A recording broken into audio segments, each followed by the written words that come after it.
Hi, Hello, I'm Julian. and I am Tom. We are Team Binge. We are here to talk about Widow's Bay. This is episode 6 of season 1. This one's called Our History. From the top, we just want to say they did drop 2 episodes, 6 and 7, but we are just going to be talking about 6.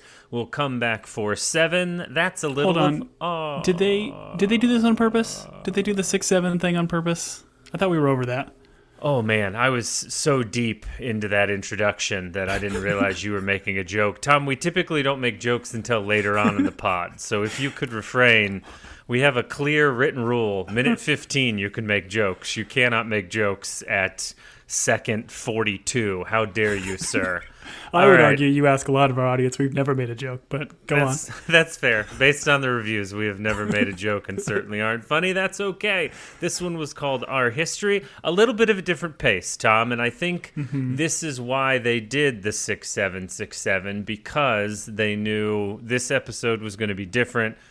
I mean, we spent a bunch of time with actors that are not in the rest of the series, characters that we've only heard of in the history books, and then I guess they're giving us 7 to dive into the modern day times, which will be good. But we're just talking about 6. Tom, this is your moment to give us the synopsis, and I don't know why it took me so long to realize this, Tom, but all of these are synopsis written as if they want you to visit the island. They're written from like a travel guide perspective. Yeah. Yes, I honestly, it's taken me this long, Tom. That'll let you know how many cylinders are firing in the old Julian brain. Go ahead, though. What did this one have? The history of Widow's Bay is a beautiful tale of marriage, loyalty, and a love that endures beyond lifetimes. That's all. Incredible. Did you enjoy this episode, Tom? It was obviously a different speed. Well, I don't even know if it was a different speed, just different timeline, but it still had the same elements that we've enjoyed in this show. So did you enjoy this one? I don't know if this was my favorite. Like, I love when they mix more of the comedy, and there was obviously some very comedic moments in this. I laughed out loud several times at Betty Gilpin. Very funny. Yes. I enjoyed that. I feel like I loved the people that were in it maybe more so than I loved the episode. I love Betty Gilpin. We got Hamish Linklater was a fantastic actor in Midnight Mass. We had already kind of called out this show for kind of having Midnight Mass vibes. So it was great to kind of see him in this. But yeah, I felt the pacing was a little bit slow. I felt like we went almost like too deep in the lore that I don't know if we needed quite as much. But I don't know. Like, I don't know where we're going. We certainly got a call back to that chair we saw in the basement at the end of the pilot episode. So that was kind of cool to see that again. And there's some cool stuff going on here, but I did feel like it was kind of slow and leaned more towards like the horror-y elements as opposed to kind of that suspense comedy that I've liked maybe more so in previous episodes. Which would make sense. This is directed by Ty West, and he's like the big horror guy right now that's had a number of hits, none of which I could name because I don't watch horror movies, but he did direct this. And yeah, it was a different feel, but I still found myself laughing. I still felt myself trying to look at my phone to write in the outline rather than wait for the jump scare. This show continues to not really do jump scares, which I appreciate, even though there are plenty of moments where they stress you out with them. No, and I enjoyed kind of a bit of the history. And listen, I've had a lot of Betty Gilpin in my life in the last year. So much. When we went through all of our shows from 2025, there were several Betty Gilpin shows, and so it's good that she's getting work. She does a fabulous job. Before we dive too deep into this one, I want to touch on 5.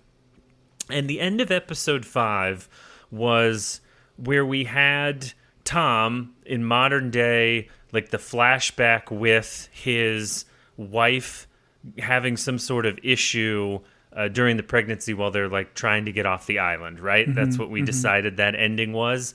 Yeah. And I do want to point out that the catatonic state that she's in, we glimpse pretty quickly in this episode when Betty Gilpin is just gotten to the island and she's walking through.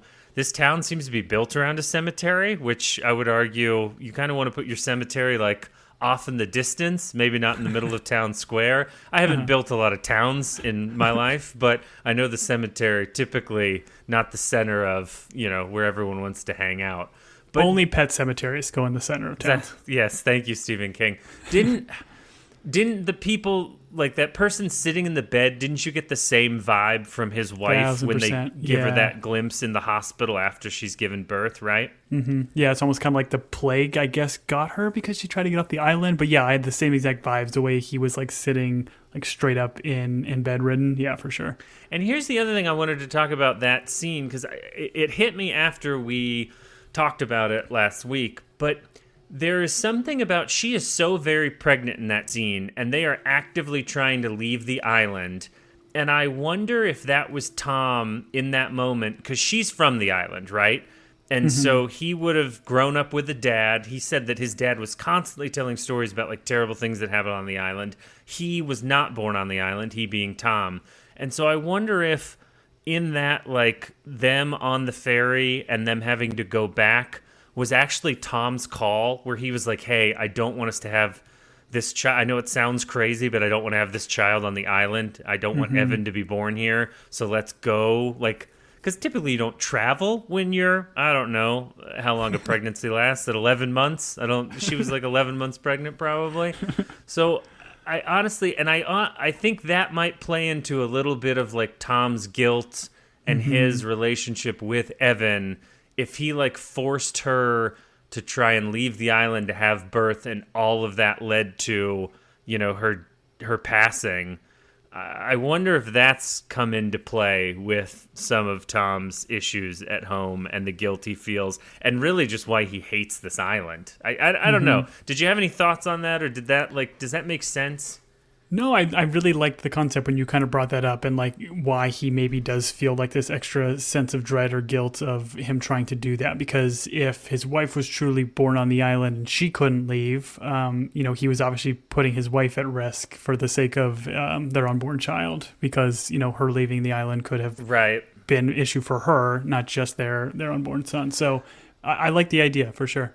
Right. I wonder if they'll pull at that thread. Anyways, let's go back to 1702, Tom. Let's spend some time in 1702. I got to be honest, it looks pretty quaint, looks pretty charming, other than like the murder and the plague and the weird, like everyone saying like, hey, we're all going to die. Like, I don't know, candles. I love that everyone's fully dressed. You don't see a lot of skin in this village, which I appreciate. A lot of modesty. I'm all about it, I've always been a modest gentleman. You've always said that about me.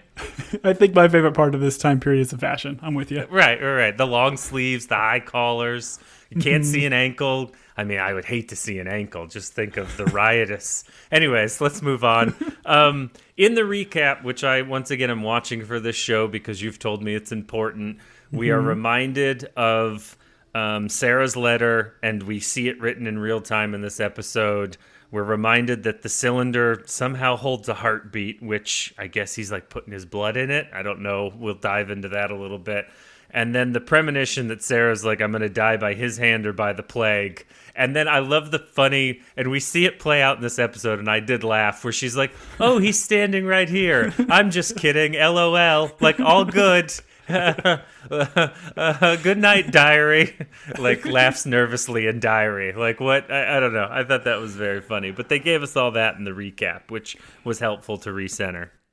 It was funny seeing in the recap because like Wick kind of clocks her saying that and it being so weird, and then finally seeing the context of her Richard kind of walking in and being over her shoulder and her writing that is just so funny. Tom, how much time have you spent diarying in your life? Are you a journalist? Do you love to put your thoughts on paper? There was a moment in time where I did journal when I was a child, but I feel like the only reason I journaled was so I can get a journal that had a little lock on it with a little tiny key, because I thought that was the coolest thing ever. So I think I wrote in it for like a week so I could unlock it and hide my secrets. But then my brothers, I think, took it and just opened it with a hammer or something. Sure. A hammer, a delicate instrument. That's good. My oldest writes in a journal pretty regularly, and I am terrified if it ever fell open to read a page, because it would certainly be like, father will die by my hand or something, and I'll be like, all right, man, calm down. Listen to Dad's podcast again. Ooh, this was rough. 3 stars. I was like, why 3? It's either 1 or 5. Those are your only choices. Come on. All right, so it's 16 September 1702. Betty Gilpin arrives at the island, which it's like these people don't know who Betty Gilpin is. There's not a lot of fanfare for her showing up at the island. If I was in an island and Betty Gilpin showed up, I'd be super, super stoked, you know? Yeah.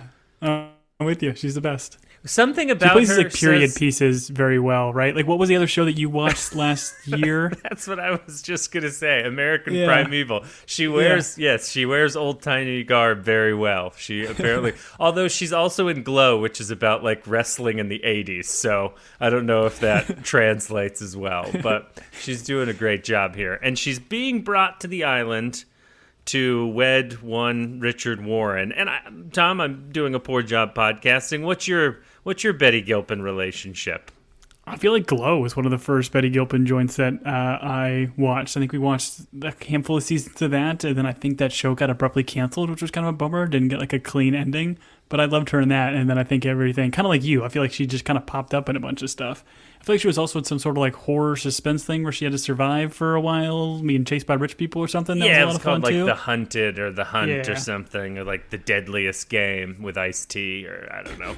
Anyways, yes, she's in a ton of stuff. She's always great to see, and I thought she was great in this episode.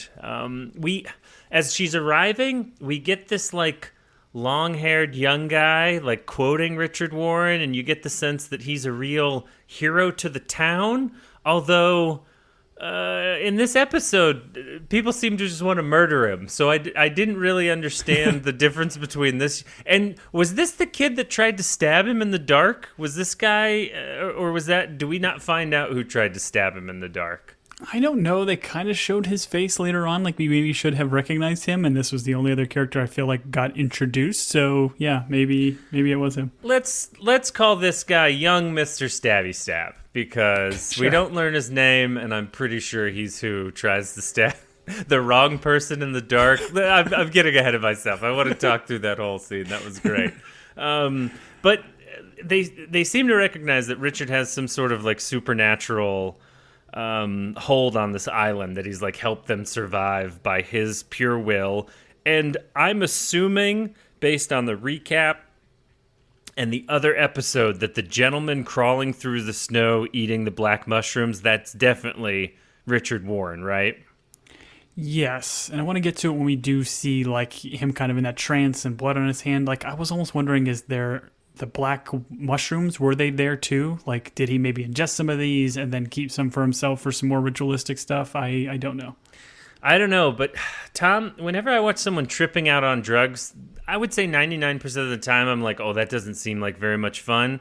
I gotta be honest, watching Richard Warren in that catatonic state, I was like, I'd probably do those shrooms. This, sign me up. Looked pretty good. He looked like he was having a pretty good time, you know? I mean, we did find out he can control the weather now, right? So he's like Storm from the X-Men? Yes. Very much like Storm, yeah. Richard Storm Warren, they call him. He does that thing where his eyes roll the back of his head, a la Storm in like every X-Men movie whenever she does some stormy stuff. So I'm pretty sure it's a direct relation. That's fair. Let me ask you this. When Tom was tripping in the last episode, and we just get like the lights dimming and we don't see what he looks like, is there a chance he looks like that when he's tripping on those mushrooms and we just don't get to see it because we're in his head? Is that a possibility, or do you think more people would have been weirded out if he's like eyes rolled in the back of his head and he looked like a zombie while he was sitting there? That's a fair point. I don't know, because like I just don't know what to make of that scene when we get to it, where he's like kind of holding the vial. Was the vial open? He had like stigmata style, where it's like blood in the center of his hand. But I almost felt like there was some black powdery type stuff that I'm assuming would be the mushrooms. It's the only black substance that we're been introduced to. So I don't know. I don't know if this is supposed to be the state of you on the mushrooms or something bigger and more powerful. Sure. Something evil or something medicinal. Something rad or something evil, we'll say. It could be both. That's true. As she's walking through this lovely, quaint town, we find out that there are some sick people. We see the sick person through the door, and the lady immediately closes the door. I was like, hey, let's start with the door closed, if we're doing some medical stuff inside that cabin. They do have a doctor. Always lovely to know that this town has a doctor. He's probably Well, actually, he's dead by the end of this episode, so I don't feel like once again they get the top of the like medical school. They don't get like number one from that class on this island. We'll just say it's the dropouts. Yeah, right. There weren't enough ladies on this island for Richard Warren to find one locally. Which do you think that's because everyone secretly knows he murdered his first wife, and so everyone on the island's like they swipe left or right, whatever it is, and Richard Warren pops up and they're like, no thank you. Wait, no, his picture would pop up and then you would swipe, right? Is that how it works? It doesn't matter. Anyways, they're all swiping left on Richard Warren because he murdered his first wife. Yeah, not so secret murder of the first wife. Yeah, like I don't know what to make of this. Like, did he like kind of like need somebody from the mainland that could like I don't know. Like we know that there's some sort of difference between people born on and off the island. So I don't know what her power was and why he wanted somebody off island. I mean, he probably received a 3x5 foot oil painting of Betty Gilpin because that's how they did dating profiles back then. And he was like, she looks like she could still bear children, even though I already have 5 and murdered the first wife. Bring her to the island. Burn the picture on my left fire. Yes, there you go. That's how it worked. I think we nailed it.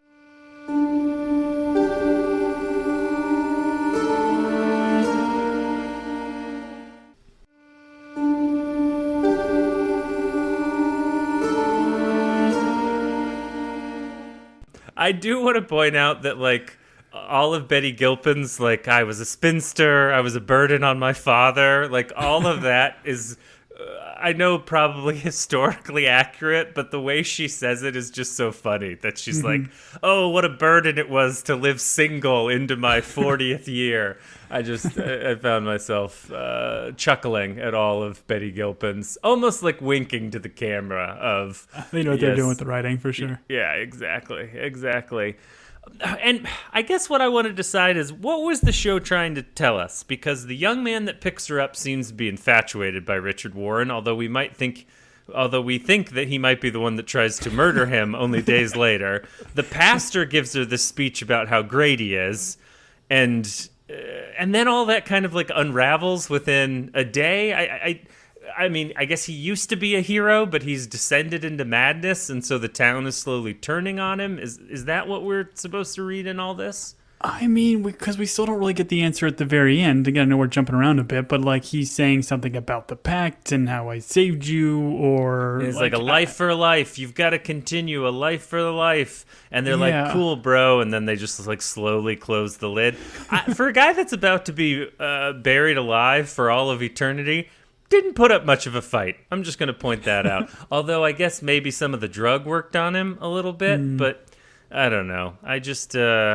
Tom, your thoughts on being buried alive in terms of like, would you want to or would you not want to? Is it something that's on your bucket list? On a scale of 1 to 10, I'm going to give that a 2. Okay. It's not a 1. It's not a 1, but does not seem great. Because I did watch Kill Bill, or is it Kill Bill 2, where she does a 1-inch punch? I'm pretty sure I could figure that out after a millennia. Oh, that's fair. That's fair. But your hands are tied, so you're dead. And listen... The Pastor Collins character, when she meets him and he's like, hey, welcome to the island. You can come to me day or night. I was like, show, don't you do it. Don't make the one, like, nice religious figure in the beginning of the episode a terrible, horrible person. And I was waiting for the turn. I was waiting for Pastor Collins to, like, betray her. Now, does he essentially set up Richard Warren to be murdered? Sure. Does he later ask her to poison Richard Warren? Sure. But at no point does he betray Betty Gilpin. So I just want to say he was a good guy in my book. All's forgiven. Agreed. All the other murder stuff is forgiven because he was nice to Betty Gilpin and he kept his pack with her at least, you know? Yeah, I appreciate this show. They're bucking the trend of making the religious zealot the bad guy immediately. So good for this show. Yes. The finale, we'll find out he was terrible. And he does bury a guy alive. All right, that's 3 strikes, but... You get one more chance. He might have been possessed, like by the devil or something. That's fair. Okay, so you were all for it. That's interesting. Let's talk about that when we get to the burying alive part. I love this side note where Pastor Collins is like, oh, by the way, like Mayor Warren wrote his own vows. They are unique. And then he leaves the room. It was so good. And then I was just keyed in on the vows. And once again, just fabulous work here. He's like, you will serve the prime reaver as his handmaiden. And my spouse was like, hey, maybe ask some follow-up questions before you agree to all this, because it sounds like a wild vow. I love how she like responds in the classic "I do," but the question had nothing to do with like answering "I do." It was just like "you will" kind of stuff. Right, so right. It was very, very funny. In fact, I think he talked over her during her "I do." The pastor just kept going. I like the way they introduce Richard here, where they don't even show his face, like he's lifting up the veil, and the camera starts on his necklace or his, cylinder or whatever thing is in that thing. So like that is the first thing we see as an audience. But yeah, when they pan up and we see Hamish here for Midnight Mass, it was such a pleasant surprise. Yeah, no. I would argue they did not give him enough to do in this episode. It's very dark. He's got that hair in front of his face. I wanted a little bit more, but for what they gave him, he did a great job. Tom, are we not sure that that's not just like a lipstick case or a chapstick? I mean, it's cold up in the Northeast. Maybe this is just chapstick that he likes. His children all pitched in and they got him a decorative gold chapstick container. And it carries like pig lard in it. And so he's always got the moistest of lips, Are we sure this cylinder's all that bad? I mean, we can't rule it out yet. I mean, it could be a pen. You just kind of unscrew it, and then you can jot down little notes. We don't know. There's a lot to ask. She claims a heartbeat is like inside of it, but I would argue if he's wearing it as a necklace and it's sitting on his chest, if you put your ear to it, you're probably going to hear his heart. So maybe this is just maybe this guy got buried alive for nothing. I mean, we see some murder and some other stuff, but I'm starting to come around on Richard Warren's side, if I'm being honest, Tom. Yeah. He just wanted moist lips. That's all. How many times can I say moist in this episode? Oh, it's my favorite word. I feel like it's more of the show giving us the plausibility of it being a heart because it's next to his heart. Exactly. Maybe it's a locket. Maybe he opens it up and it's like a picture of like half of his or a picture of his wife and then a picture of him, and they can put the two heart shapes together. We don't know. Sure, exactly. It's the 3x5 oil painting of Betty Gilpin. He had it put in that cylinder. All right, we find out the guy's got 5 children from his previous marriage. That's fun. She doesn't seem to be informed on that. No one was like, hey, by the way, you're inheriting 5 children and one of them's missing a finger. Is that finger going to come into play? Did that wagon wheel just take it, or do you think it's more sinister than that? Did we already make a joke about a lady having 9 fingers in the previous episode? Is this a callback to something? Actually, that's a good point. Who was missing? Oh, yeah. Yeah, you're right. One of the haunts was missing a finger, I believe. Tom, you're brilliant. If we were better at this, we would have done that research. But we're discovering it in real time. Yeah, I'm pretty sure you're right. One of the haunts does have... I mean, the sea hag is created in this, right? Abigail the sea hag? I had the same feeling. Yep, I had the same feeling. Her getting like... Ored into the water. Ored to the face, I believe is the technical term. Yep. In the face. Yeah, that was pretty good. Okay, so we see Abigail made into the sea hag. We're assuming the 9-fingered monster child that I don't even think he names the child. He's just like missing a finger from a wagon wheel. And Betty Gilpin, Sarah, has to be like, child, what is your name? And I loved when she, like, being a gentle and kind soul, the child whose finger is pointed out on the first meeting of her new mother, she's like, oh, here's a brooch my mother gave me. And the other children are like, anything for us, lady? Like, what? You got any more of those brooches? And she's got to be like, well, maybe tomorrow something will arrive for you. She's got to go to the airport. She's got to go to the airport lounge at her destination in order to buy a gift for her kid because she forgot. We've all been there. Am I right, Tom? Bunch of Widow's Bay magnets. with their name spelled wrong.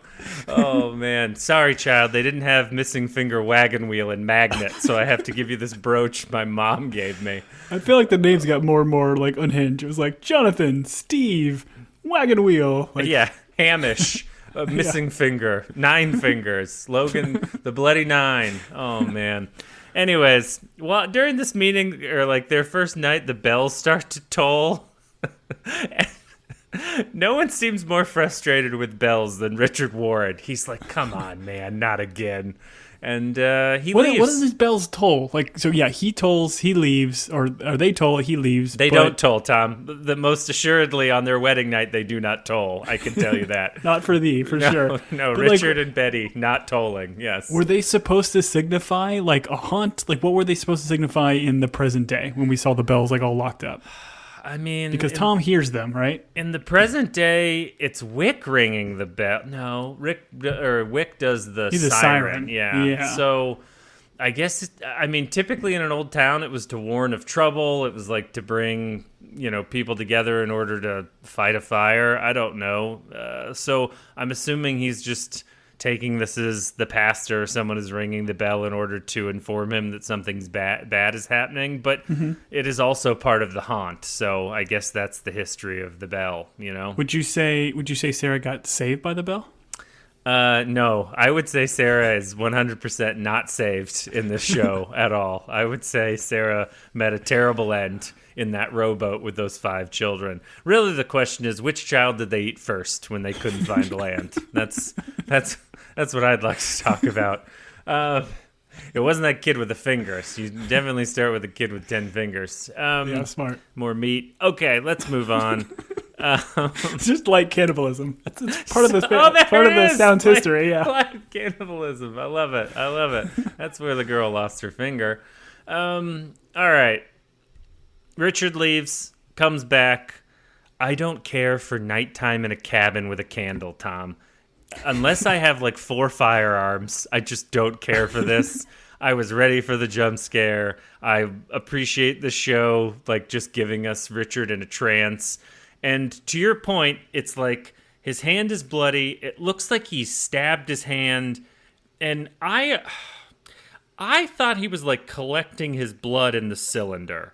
But you think that maybe there was like some black shroom on the I feel desk? like his hand almost had like an insignia or something on it, and there was some sort of like black material on the table, and the only thing that they've shown us at this point were those mushrooms. So yeah, maybe it's like a combination of the psychedelic of the mushrooms and whatever supernatural power these things have, plus his blood, and that's what goes in the vial. Like, I couldn't really tell if this little vial thing is like open or if he's doing something ritualistic just kind of with it.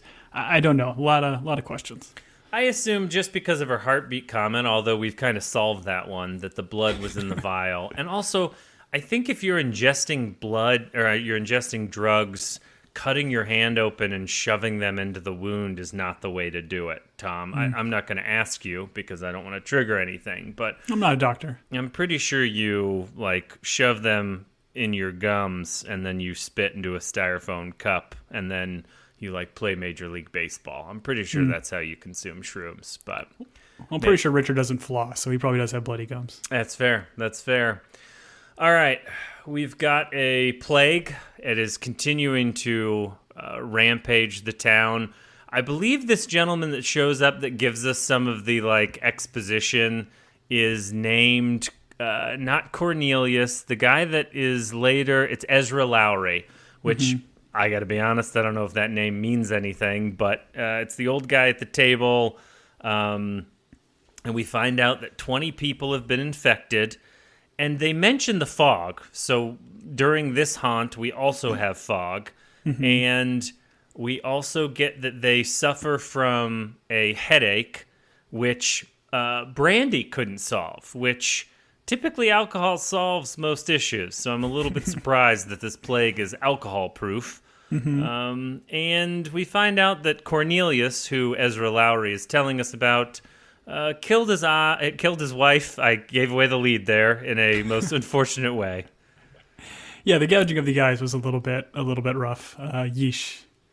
I mean, Tom, it was rough to witness. Imagine being the one that, had the eyes gouged, like tenfold worse, Hearing it's bad, but having your eyes ripped out by your plagued husband, probably worse.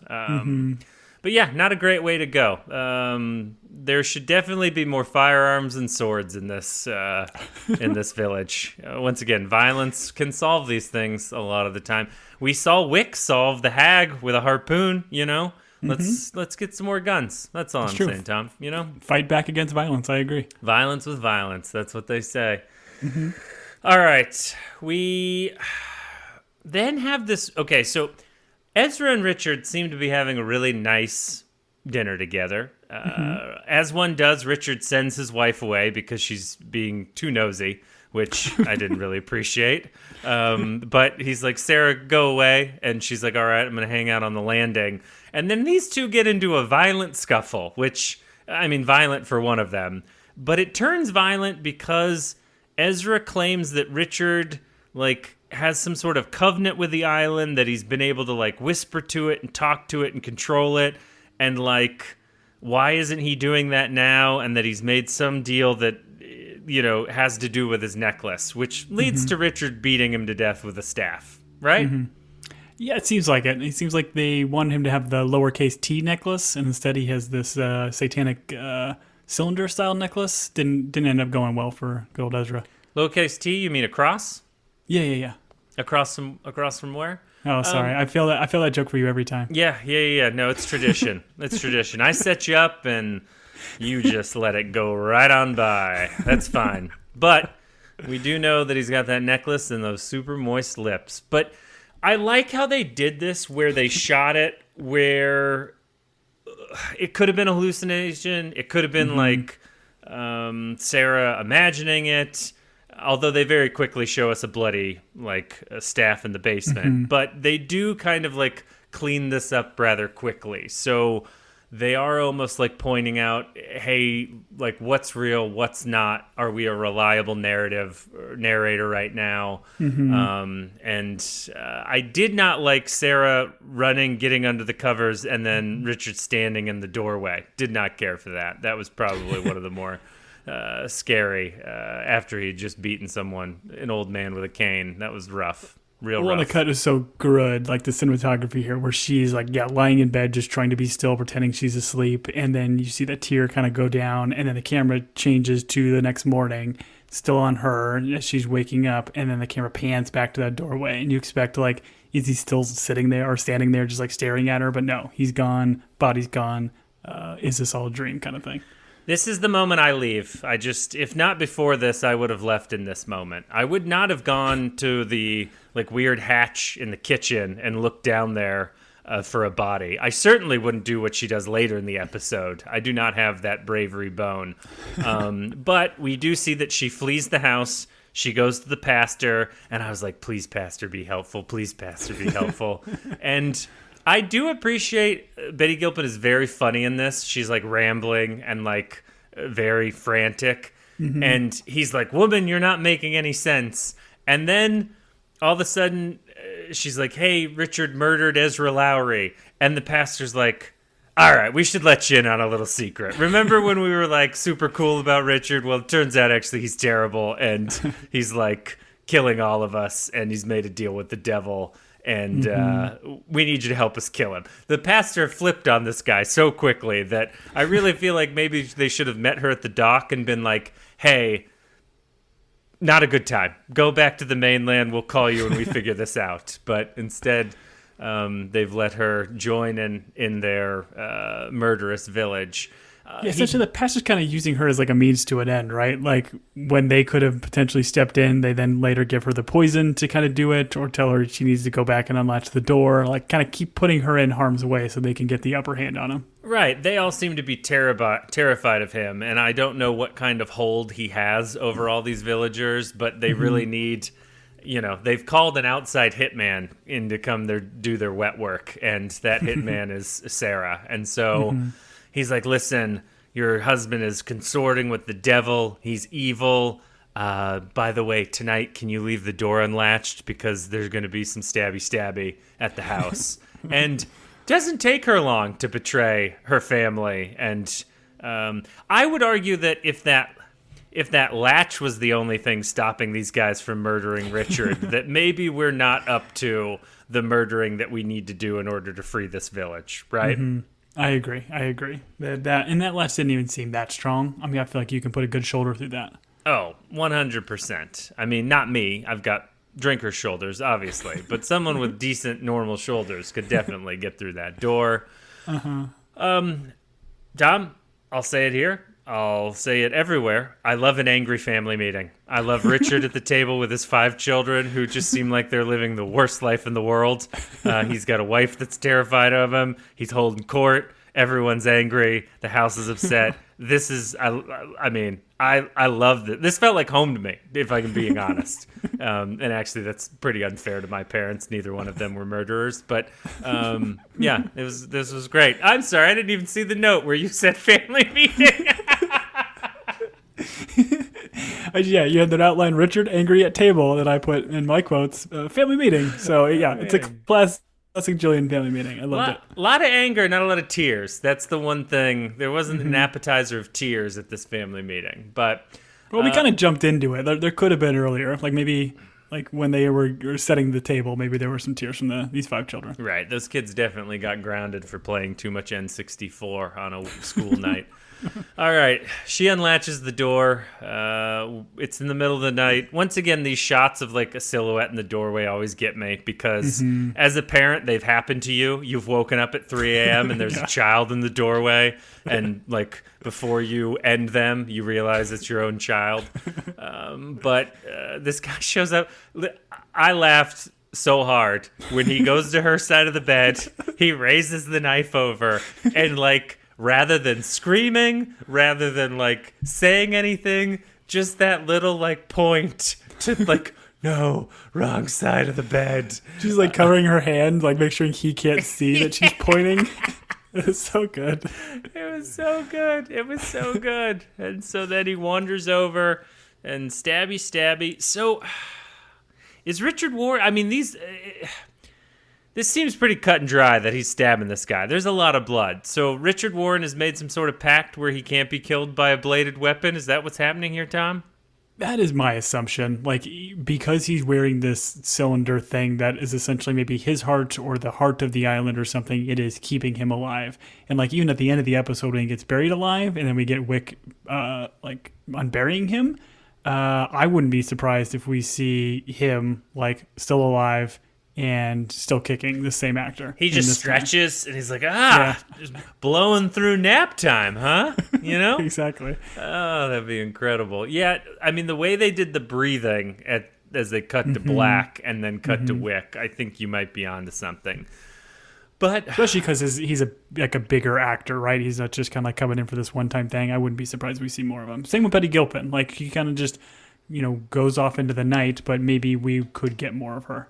I mean, she would have to come back as a haunt, right? He would have to come back as an immortal prime reaver of the island, and she would have to come back as, I don't know, a haunt sailor woman. Maybe she becomes a pirate. Maybe she's pirating the Black Pearl as we speak. Who knows? I'm pretty sure the next episode, just from the caption or like the little screen grab for episode 7, they are heading out to sea. So, golly, heading out to sea at night, never any fun. Never any fun. You want to see the island before you crash into it, you know? All right. Richard, who seems to be pretty good, even though he's covered in his own blood, he has murdered the murderer, which, awesome. He's like, listen, Sarah, I'm going to protect you, and we're going to find out who did this. And she does a very convincing job of being like, oh, I was not in on it, by not saying anything and just looking terrified. And then he's like, by the way, I'm going to do some redecorating on the windows and doors tomorrow, so don't be alarmed. Yeah, you can't leave the house. He's much better at this than Wick was, because he actually, did them on the right side of the windows and doors, so she can't open them. I do want to point out, all of those boards were hammered into the wall of this house. And this house doesn't seem like the biggest house. So Betty Gilpin slept through him hammering all of those boards into those windows prior to him leaving. So maybe sleep a little bit. If you're in a home with a murderer, maybe sleep a little lighter. That would be I don't want to victim blame. I don't think this is Sarah's fault at all, but I do want to think that maybe once you hear the pounding of the nails, you might want to get up and start making some flapjacks or something, you know? Yeah, she's a very heavy sleeper. Or maybe he got one of those new like QVC hammers that just like gently pushes it in and it's super silent. Is that a thing? I don't know. It should be. Okay, interesting. A QVC hammer that you don't have to use any force? I'd love to read the reviews on that. Yeah. He slowly pushes it in. Okay, that's fair.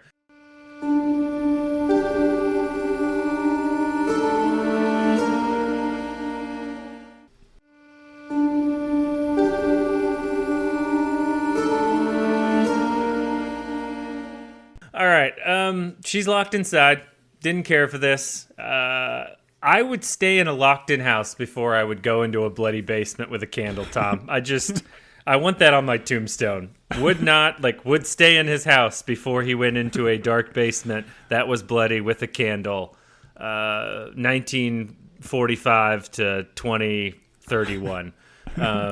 Julian. I'm agreeing with you. I like in the way this was shot too, and you've said like the director is somebody that does a lot of horror stuff. This was like purely out of horror, where it kind of goes in that first person mode, and you're slowly going around these corridors or seeing it like a fork in the road, and she kind of picks a lane.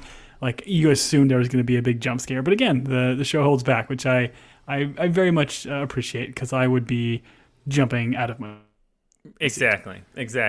And yeah, just to give him his just desserts. I'm sure that's not how that phrase goes.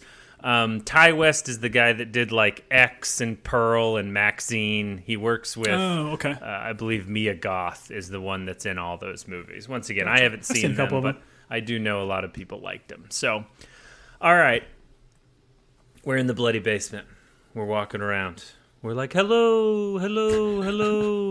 And then she sees this chair, and she's like, oh, thank goodness, the chair so I can sit.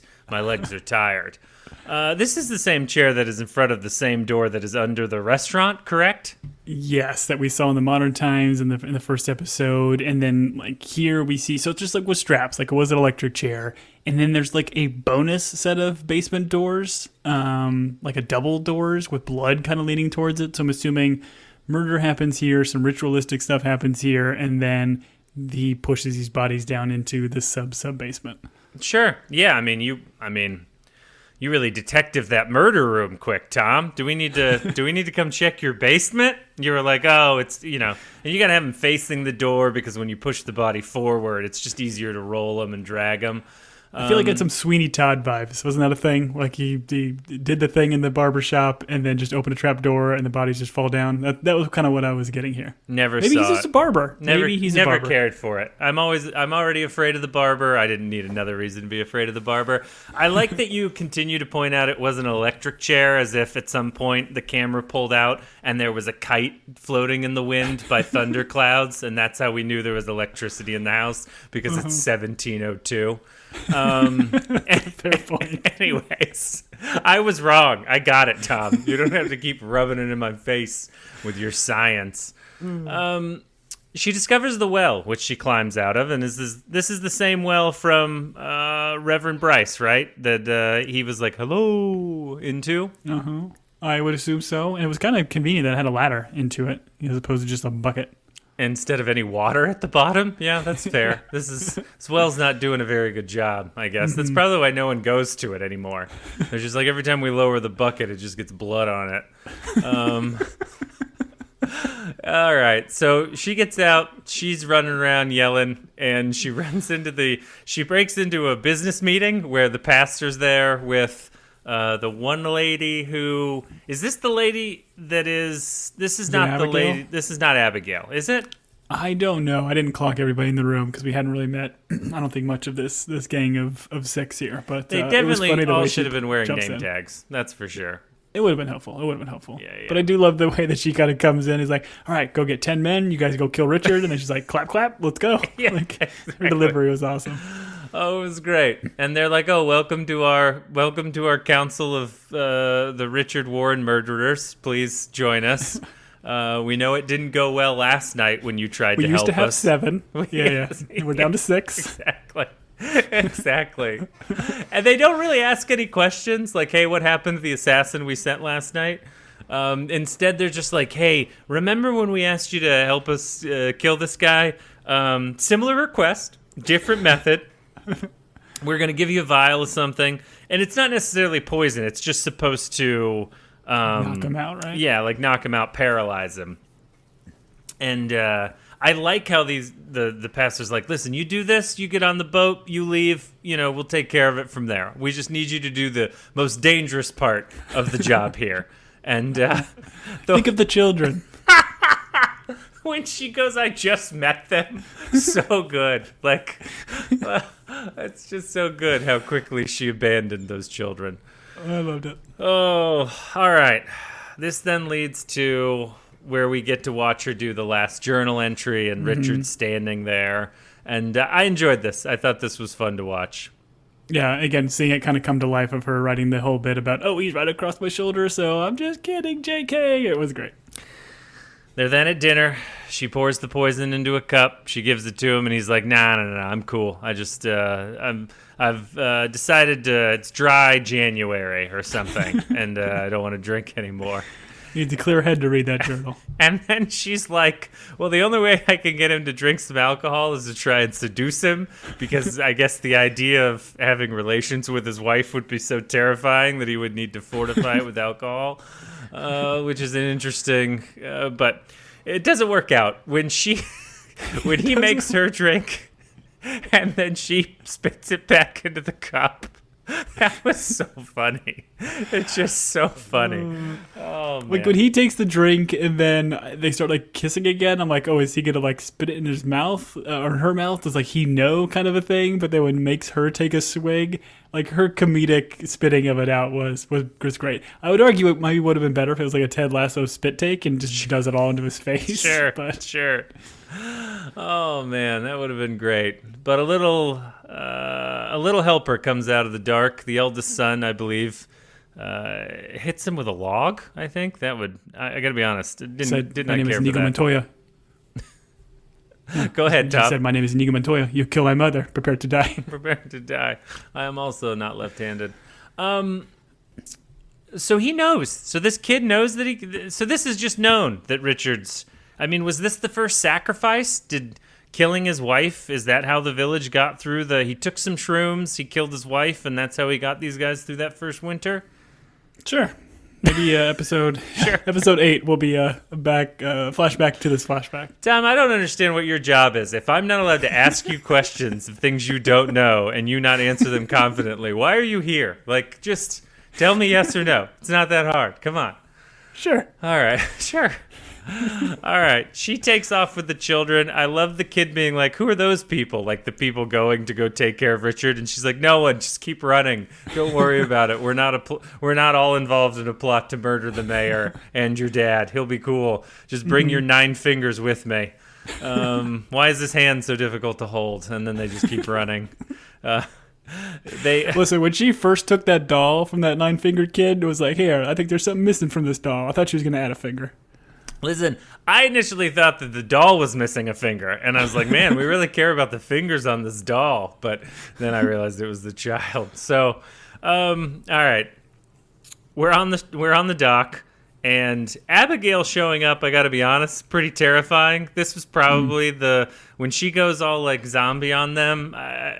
It was funny because she got ored in the face, but I did not care for her golem like.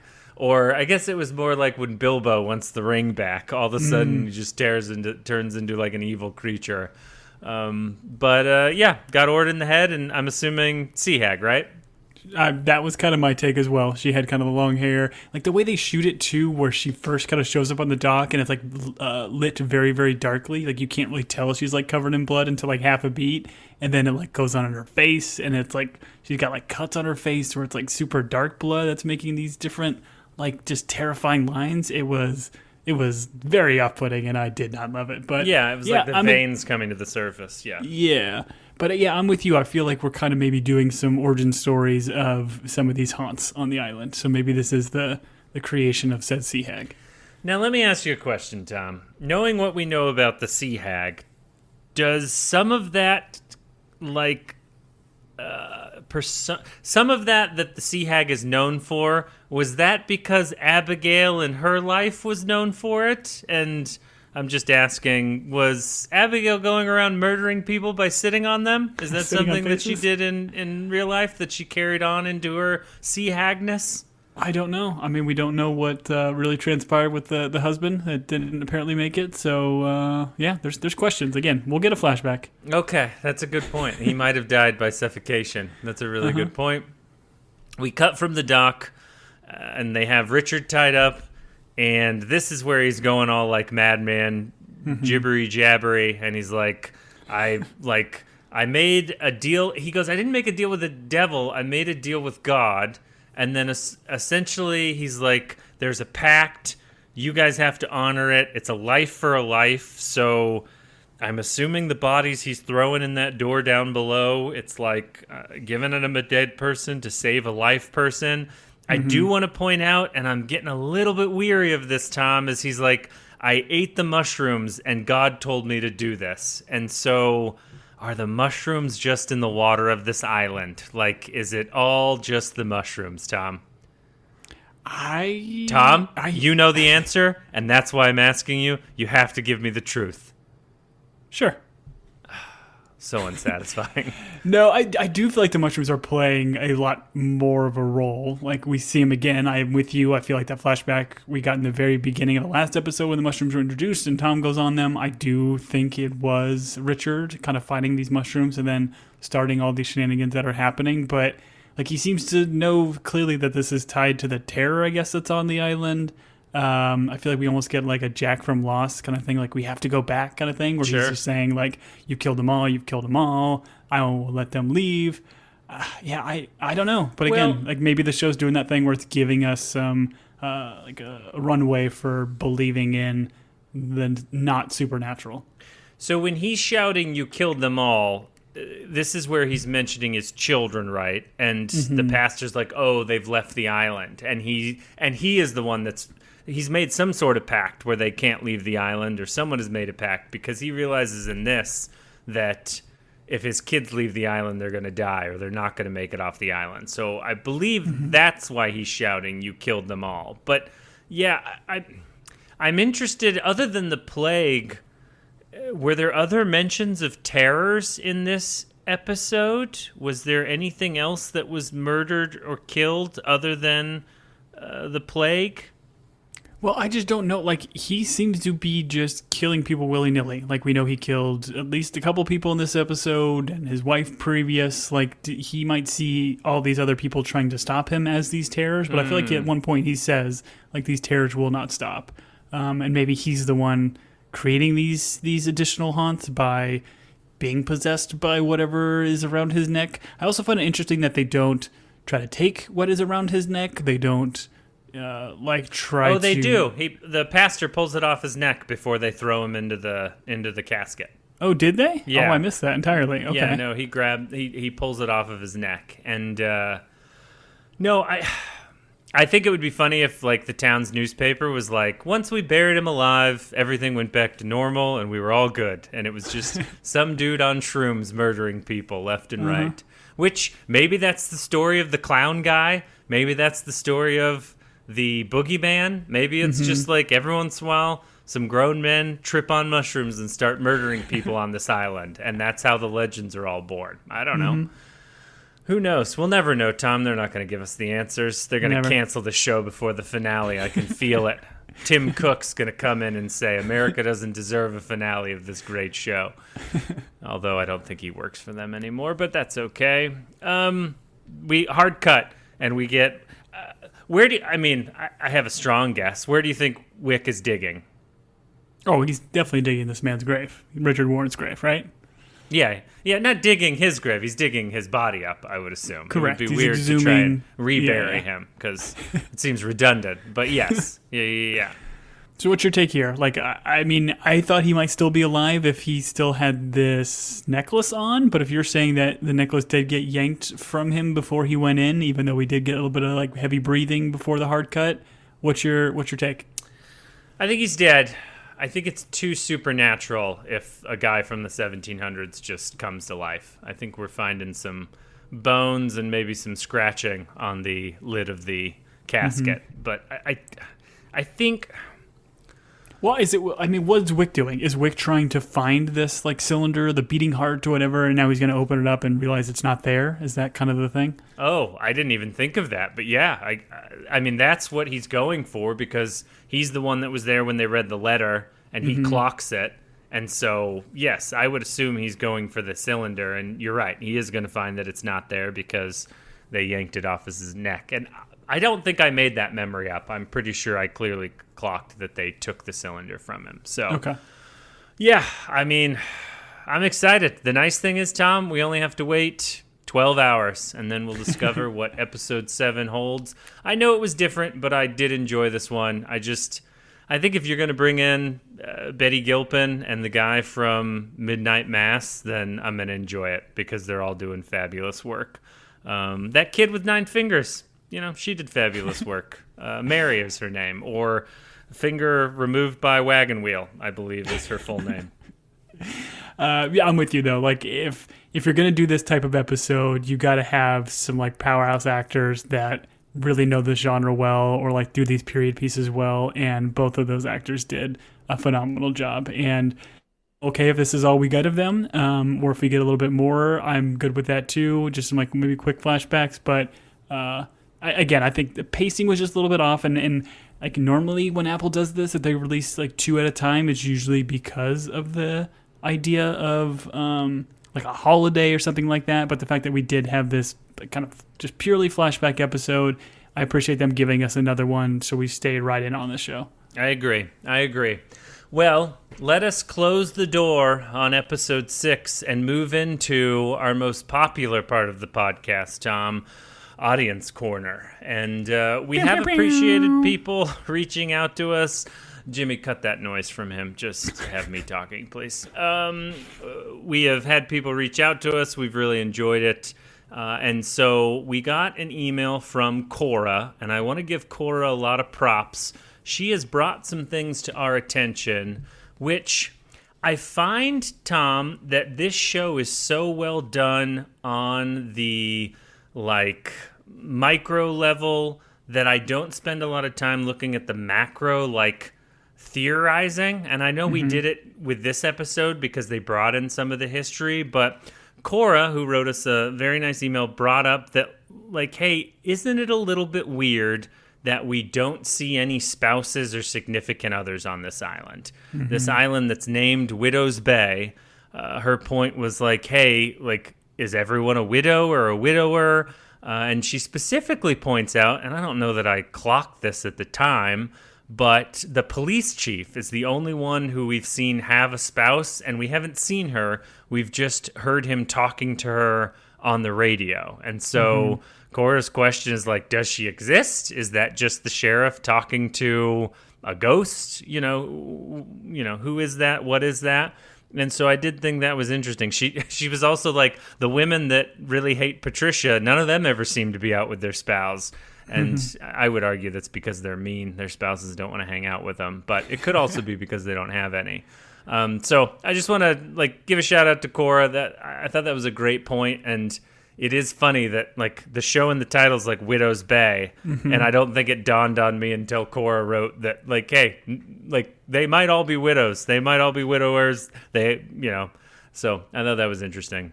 No, I loved it. I thought it was a really, really good point. And I think we might have had a throwaway line or something in the very beginning where I was like, oh, okay, Widow's Base, maybe it is just a bunch of whatever, but never clocked it because I was just so focused on what the show was delivering to me straight up as an audience member and less about thinking about it high level and theory crafting. Because I do think there's loads of it in the show. Like when we go back to the little museum that they had and the articles, I'm sure there's plenty of stuff on the walls or in these articles that you can stop and read that maybe kind of fill in some of these gaps that we haven't maybe touched on in the show. So thank you again, Cora, for reaching out. And anybody else listening in, please reach out, teambingepodcast@gmail.com, and keep the things coming because we know we're definitely not getting it all, and there's probably plenty more we're missing. Yeah, reach out to us there. And then I just wanted to point out that Joe M. corrected me that at the end of the episode, it wasn't Jack Johnson. It was 311. And through counseling and mediation, Tom and I have agreed that it was Tom's fault that I made that mistake. And so, Joe, thanks for reaching out. But yeah, as Tom said, reach out to us on the socials. You can reach us by email at teambingepodcast@gmail.com. And then, Tom, did we have any reviews? We did. We, again, can't thank you guys enough for taking the time to leave us a comment and a 5-star review on Apple Podcasts. And like we said, if you leave us a review, we'll read them on pod. So thank you to Casey WB fan. She says, obsessed with widows. So glad I found these guys so funny, and they're giving me more WB material between episodes. Love that. We got she another loves one. The Warner Brothers, I believe, is what she's implying with that WB in her name. I also loved the WB 61 when I was growing up. So shout out to you, friend. Yeah, big Animaniacs fan for sure. That's great. Michigan J one. Frog, I believe, was the sponsor. Sorry, Tom. You go ahead. No, you're good. I don't know how to pronounce this one. I'm going to call it IBATND. Abnid? I don't know what that means, but thank you. Said first-time listener, highly recommend. Never had the opportunity to hear any of Team Binge podcasts in the past, but happened upon them with a lack of Widow's Bay coverage, which I do tend to agree. There's not a whole lot of people talking about this. But he said, once I found them, I can't wait to watch the episode and then hear the reactions to the comedy and horror elements. Thank you very much for that. We love to be people's only choice, that's how they found us. They had no other options. Thank you Two other very podcasts much. out there. Yeah. And then the last one, we got one from 1800 Ross. Said, I just want to hang out with these guys. These guys are flipping awesome. All the fun callbacks to The Office, to Simpsons, random TV and movies is fantastic. Finally, someone that speaks my language. I thought I was alone in this world till now. So again, just super fun, super kind for you guys to kind of take the time and reach out and your shenanigans. And yeah, man, it's like I love this show. It's fun to theory craft. It's fun to talk through, and can't wait for the final four. Yep, we will be back shortly for episode 7. Thank you, those of you that are hanging out with us. That's the goal. Tom, was there anything else we had to hit before we leave? No, I think we're good to go, man. Yeah, follow us on socials, Team Binge or at Team Binge Podcast. Continue on the conversation. And yeah, like Julian said, we know we dropped both. We wanted to record this podcast before we actually jumped into the next episode. So we have not watched it yet, but we plan on watching it tomorrow night and getting that pod out to you here very shortly. All right, for Team Binge, I've been Julian. And I have been Tom. Till next week, everybody. Or I guess, no, till tomorrow, everybody? Question mark?